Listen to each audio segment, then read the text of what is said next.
last study start. It will be useful to recall that prior to 1973 an accused could be detained for continuous and constructive period of 15 days after judicial scrutiny and supervision.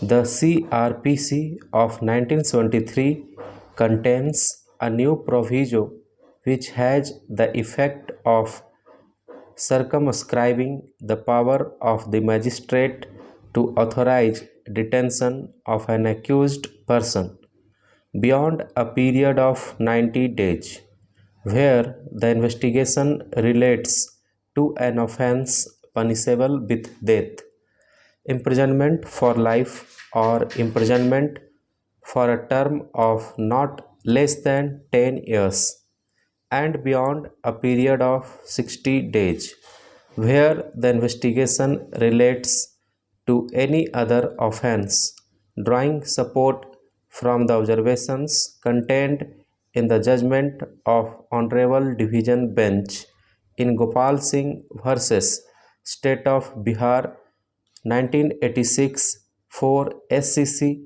481.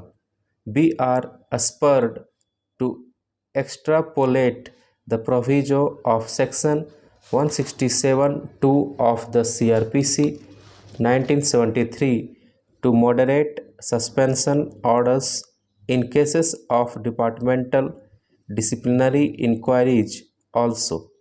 It seems to us that if Parliament considered it necessary that a person be released from incarceration after the expiry of 90 days, even though accused of commission of the most heinous crimes, a fortiori suspension should not be continued after the expiry of the similar period, especially when a memorandum of charge sheet has not been served on the suspended person.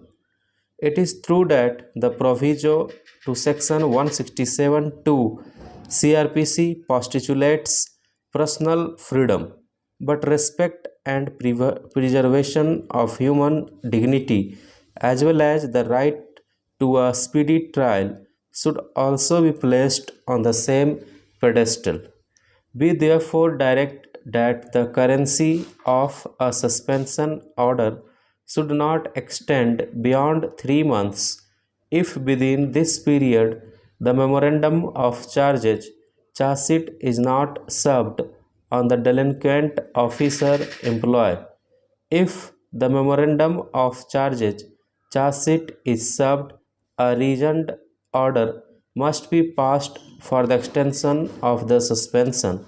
As in the case in hand, the government is free to transfer the concerned person to any department in any of its offices within or outside the state, so as to sever any local or personal contact that he may have and which he may misuse for obstructing the investigation against him.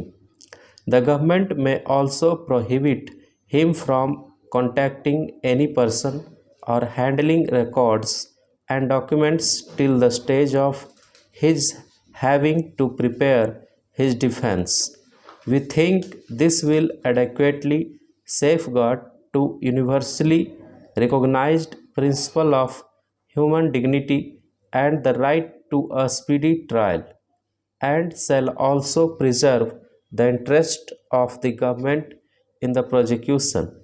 We recognize that previous constitution benches have been reluctant to quash proceedings on the grounds of delay and to set time limits to their duration.